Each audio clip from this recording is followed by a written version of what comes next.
Muito agradecido, Jesus Cristo.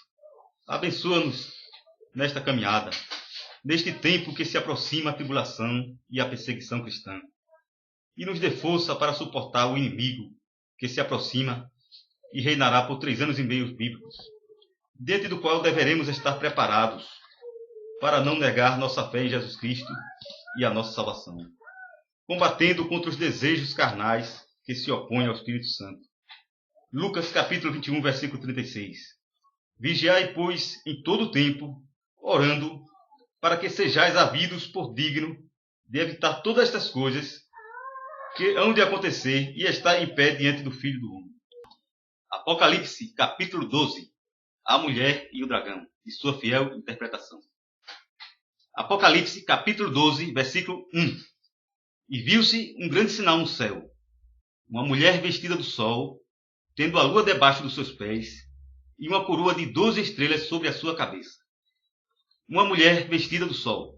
Efésios capítulo 5, versículo 26. Para a santificar, purificando-a com a lavagem da água pela palavra. Versículo 27.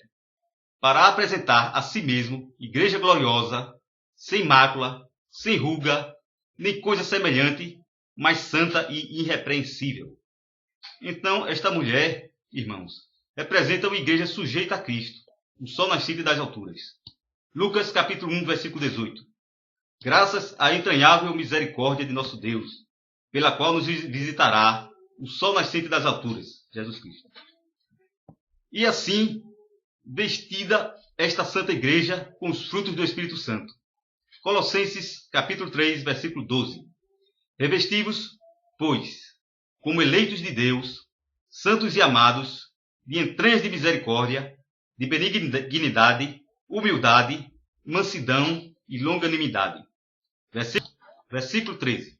Suportando-vos uns aos outros e perdoando-vos uns aos outros, se alguém tiver queixa contra outro, assim como Cristo vos perdoou, assim fazei vós também. Versículo 14. E sobre tudo isto revesti-vos de caridade, que é o vínculo da perfeição, tendo a lua debaixo dos seus pés. Lucas capítulo 1, versículo 79. Para alumiar os que jazem nas trevas e na sombra da morte, e dirigir nossos pés pelo caminho da paz. Bom, irmão, estando Jesus simbolizando o sol, esta igreja pura, com a lua debaixo dos seus pés, espelha-se em Jesus Cristo, assim como a lua espelha-se no sol para brilhar, sendo então dirigidos seus passos pelo caminho da paz. E uma coroa de 12 estrelas sobre a sua cabeça. Mateus, capítulo 19, versículo 28. E Jesus disse-lhes: Em verdade vos digo que vós, que me seguistes, quando na regeneração o Filho do Homem se assentar no trono da sua glória, também vos assentareis sobre 12 tronos para julgar as 12 tribos de Israel. Então, irmãos, estes são os apóstolos de Jesus, excluindo o filho da perdição Judas Iscariote e acrescentando o apóstolo Paulo. Bom, para concluir este assunto, vamos para Apocalipse, capítulo 20, versículo 6. Bem-aventurado e santo aquele que tem parte na primeira ressurreição. Sobre estes não tem poder a segunda morte, mas serão sacerdotes de Deus e de Cristo, e reinará com ele por 1000 anos. Apocalipse, capítulo 12, versículo 2. E estava grávida, e com dores de parto, e gritava com ânsias de dar à luz.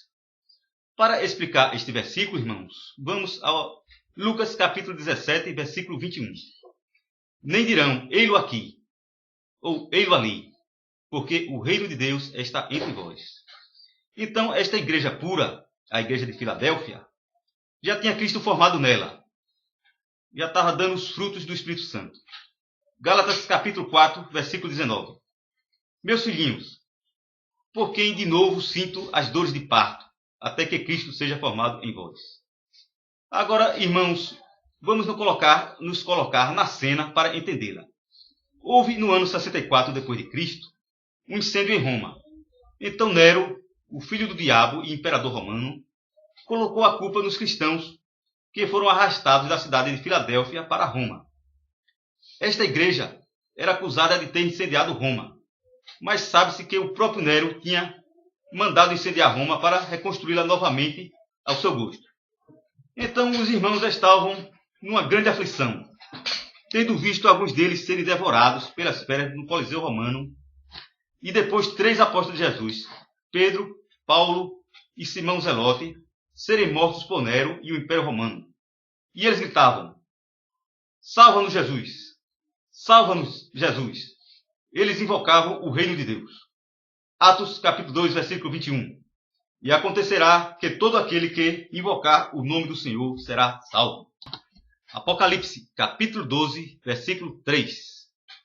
E viu-se outro sinal no céu, e eis que era um grande dragão vermelho, que tinha 7 cabeças e 10 chifres, e sobre as suas cabeças 7 diademas. Este animal simbólico, irmãos, o dragão, é o 4º reino da terra, conforme Daniel capítulo 7, versículo 23, e também Daniel capítulo 2, versículo 40. Exatamente o Império Romano. Era grande por causa da sua extensão e população. E vermelho porque esta era a cor usada pelo exército do Império Romano. E é também uma extensão do Império da Morte do Diabo. Hebreus capítulo 2, versículo 14. Apocalipse capítulo 12, versículo 4. E a sua cauda levou após si a terça parte das estrelas do céu e lançou-as sobre a terra. E o dragão parou diante da mulher que havia de dar à luz, para que, dando ela à luz, lhe tragasse o filho. Ou seja, a sua cauda, ou seu finalzinho, o diabólico Nero, matou a terça parte da igreja de Filadélfia, composta dos apóstolos e os filipenses. Filipenses capítulo 1, versículo 29. Incluindo o apóstolo Pedro crucificado, o apóstolo Paulo decapitado e ainda o apóstolo Simão Zelote crucificado. Os cristãos foram entregues às feras no Coliseu Romano, lotado, para serem devorados. Porém, ainda ficaram 2/3 desta igreja. E estes irmãos restantes, detidos em Roma, para serem mortos em outro dia, gritavam: "Salva-nos, Jesus! Salva-nos, Jesus!" Atos capítulo 2, versículo 21. E acontecerá que todo aquele que invocar o nome do Senhor será salvo. Então, irmãos, concluindo o assunto, diante daquela cena de aflição dos irmãos da antiga igreja de Filadélfia, ficou muito tomado de curiosidade o diabólico Nero. Então ele parou diante da igreja de Filadélfia, que estava formando o reino de Jesus Cristo, para então destruir este reino através da força. Mateus capítulo 11, versículo 12.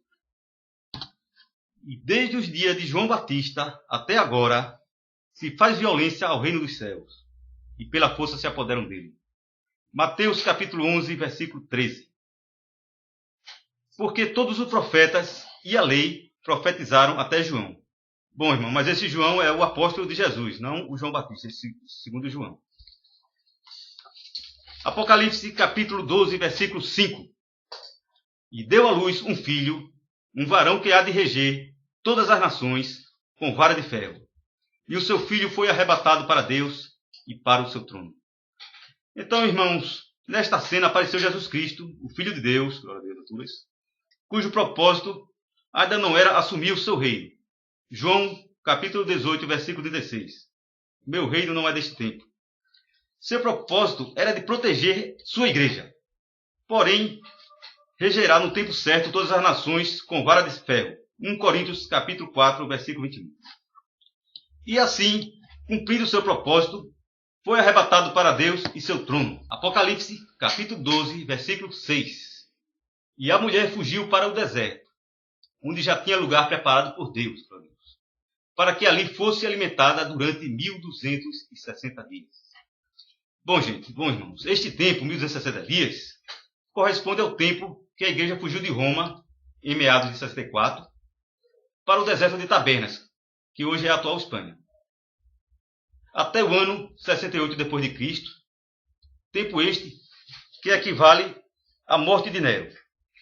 E Deus, neste tempo, alimentou a igreja neste deserto.